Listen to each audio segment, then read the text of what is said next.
The story begins with a boy named Angus. His mother had sent him to swim in the sea, but instead he chose to quietly sit on the shore.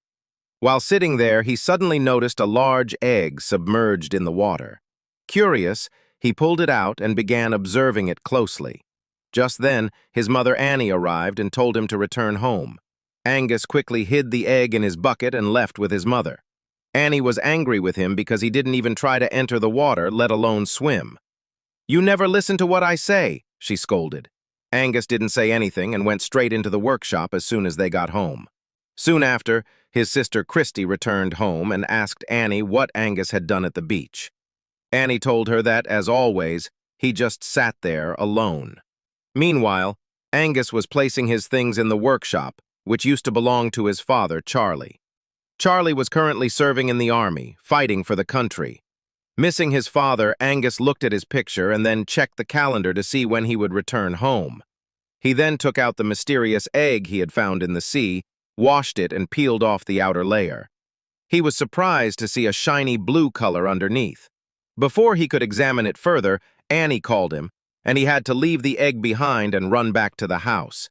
That night, a heavy rainstorm began, and Angus grew worried that the egg might not be safe in the workshop.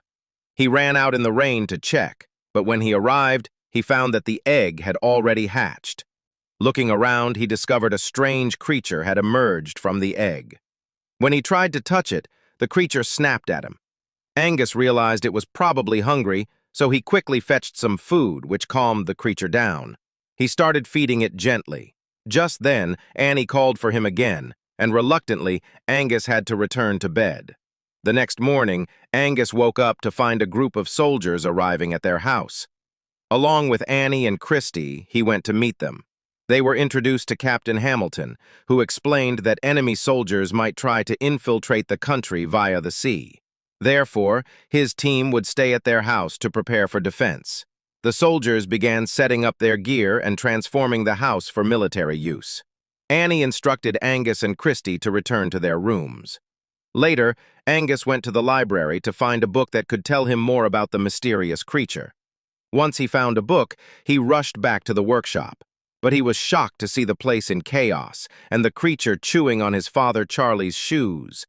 Realizing it was hungry again, Angus went to the kitchen to get food but was stopped by the army cook, Sergeant Strunk, who told him he wasn't allowed in there. Angus asked if he could at least take out the kitchen trash.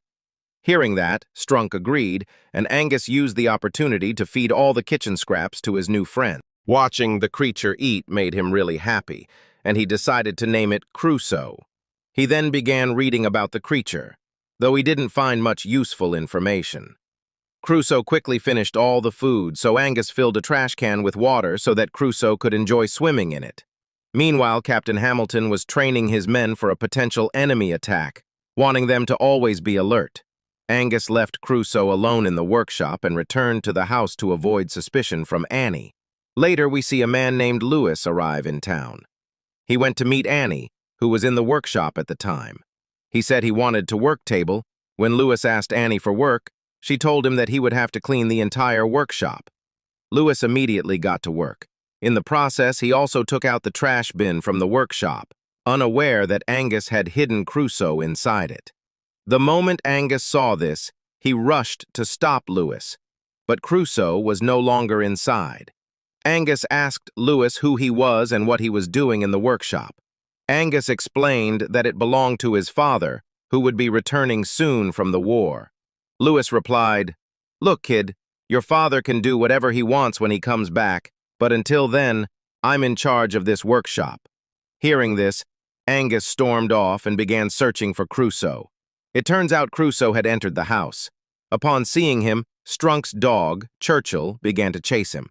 Fortunately, Churchill was tied up with a chain, so he couldn't catch Crusoe. Crusoe managed to escape into the bathroom, but just then, Christy walked in and screamed at the top of her lungs before running out in panic.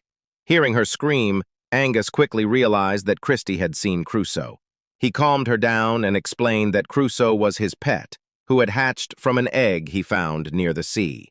Christy was still frightened, but Angus made her promise not to tell Annie because Crusoe wouldn't harm anyone.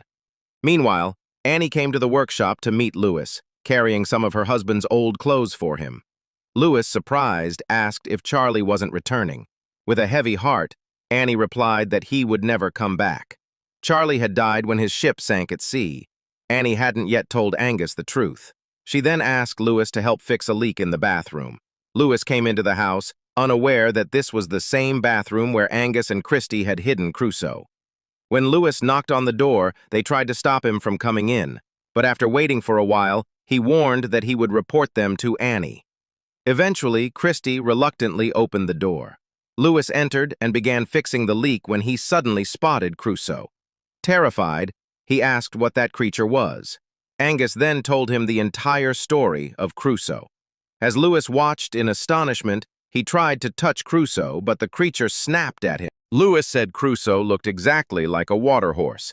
He explained that the water horse was one of the rarest creatures in the world. It was said that only one water horse existed at a time. When one died, a new egg would hatch and give birth to the next.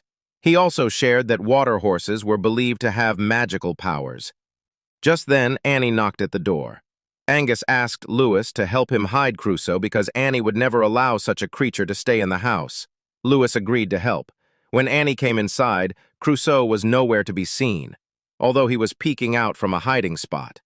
Louis managed to cover it up and diverted her attention. Afterward, Annie stepped out and met Hamilton, who invited her to join the soldiers for dinner that evening.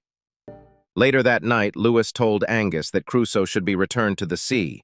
That's where he truly belonged. But Angus refused. "Crusoe's real place is with me," he said. Soon, the soldiers' dinner began. Angus had to leave Crusoe in the bathroom for a while and accidentally forgot to close the door. Crusoe saw the opportunity and escaped again. Meanwhile, Churchill the dog picked up Crusoe's scent and began frantically searching for him. Once he spotted Crusoe, he chased him all over the house. In the chaos, both of them ended up on the dinner table. The dinner was completely ruined, although most people only noticed Churchill the dog. Poor Churchill was the one who got scolded and blamed for the mess. Meanwhile, Crusoe had escaped and jumped into the garden fountain, where he found several fish to eat. Angus, on the other hand, was frantically searching for Crusoe everywhere. Louis told him to return home, as Annie was already upset about the chaos at the dining table. Louis assured Angus that he would find Crusoe and bring him back safely. Angus then returned home. The next day, we see a man named Jimmy, who went fishing with his friend Hugh. Suddenly, Hugh felt a strong pull on the fishing line, as if they had caught a huge fish. But when they pulled the line, their boat began to sink. To their shock, Crusoe emerged from the water right in front of them. Both men were stunned. Hugh still wanted to capture the creature, hoping it would make them rich. But Jimmy didn't agree. Crusoe began dragging their boat away from the shore. Eventually, Jimmy cut the line to save their lives. As they watched Crusoe again, they couldn't believe their eyes. They had never seen such a strange creature before, nor had they ever heard of anything like it. Back at home, Captain Hamilton told Angus that his mother wanted him to start military training early. Angus began helping the soldiers with their tasks, but he soon grew tired of the routine. One day, he slipped away from Captain Hamilton and ran toward the sea. He called out for Crusoe, but couldn't find him anywhere. Then he got into a small boat and set out to search. Soon, Crusoe rose from the water in front of him, and Angus was stunned to see how large he had become. He jumped onto his old friend's back, terrified yet thrilled. Crusoe gave him a ride across the sea, and Angus enjoyed it immensely. When Crusoe brought him back to shore, Churchill was there again and picked up Crusoe's scent. Strunk was also with Churchill. As the dog ran toward the water, Strunk followed. Seeing a creature like Crusoe, Strunk was speechless. He could hardly believe his own eyes. That night, Angus told Christie and Louis all about his sea adventure, and they were overjoyed. Annie watched them laughing from outside and started to walk away, but Louis saw her and followed. Annie thanked Louis, saying it was because of him that she saw her children laugh so freely after such a long time. Louis simply smiled and brushed off the praise. Meanwhile, Jimmy told a reporter named Jock about the strange creature they encountered in the sea. Jock saw this as an opportunity to bring investors to the town, thinking tourists would be fascinated by such a unique animal. Hugh disagreed, saying the town was fine as it was. But Jock argued that if there was a dangerous creature in the sea, people had the right to know about it. The next day, Captain Hamilton took Annie and her children to the top of a hill to show them the Army's preparations. He wanted to demonstrate the kinds of weapons that would be used against potential enemies. The soldiers were preparing a demonstration of how they would launch an attack. Hearing this, Angus realized that Crusoe's life might be in danger. He pleaded with Annie to stop the soldiers, but she couldn't understand what he was trying to say and told him to stand quietly. Then Christie stepped in and told Annie that Angus was telling the truth, but Annie still didn't believe her. Meanwhile, the soldiers began attacking the water, and Crusoe, terrified, struggled desperately to avoid the deadly blasts. Elsewhere, Jimmy and Jock had arrived at the beach to take a photo of Crusoe. However, they couldn't catch a single glimpse of him, so they created a fake model of Crusoe and photographed it instead, publishing it in the newspaper the next day. When Strunk read the article, he recognized the creature as the same terrifying animal he had seen near the sea. He and some other soldiers then decided to find Crusoe and capture him. That night, Christie sneaked into Angus's room, and the two of them fled the house with Lewis to make sure Crusoe was safe. As they reached the beach, Angus called out to Crusoe. At first, there was no sign of him, but when he finally appeared, he was wild and unrecognizable, even to Angus. Crusoe didn't recognize Angus and even tried to attack him. Angus and Lewis were shocked and had no idea what was going on. Crusoe then retreated back into the water. Angry and heartbroken, Angus blamed Lewis, since it was on his advice that they had released Crusoe into the ocean. Meanwhile, Strunk and the soldiers were out on a boat, actively searching for Crusoe, this time with the intention of killing him. As they neared the shore, they heard Churchill barking. Strunk immediately suspected that Churchill had seen something and ordered the boat to move in that direction. Suddenly, Crusoe emerged and swallowed Churchill alive. Everything went quiet again, leaving the soldiers confused. In panic, they fired their weapons in the direction of the noise. Crusoe then rammed the boat, throwing all the soldiers into the sea. Captain Hamilton, upon hearing the gunfire from the ocean, assumed it was an enemy attack and immediately ordered his men to retaliate. He also instructed Annie to take the children and hide inside the house, but Annie noticed Christie and asked where Angus was. When Christie told her he wasn't home, Annie panicked and said she couldn't leave her son alone in such a dangerous situation. She insisted on going with Hamilton to the shore. Despite Hamilton's attempts to stop her, Annie refused to stay behind, and he had no choice but to take her with him. By this time, Crusoe had become completely uncontrollable and had even lifted Strunk in his mouth. Just then, Angus arrived and tried to calm Crusoe, but Crusoe didn't listen. Angus stepped into the water to get closer, but he slipped and began to drown.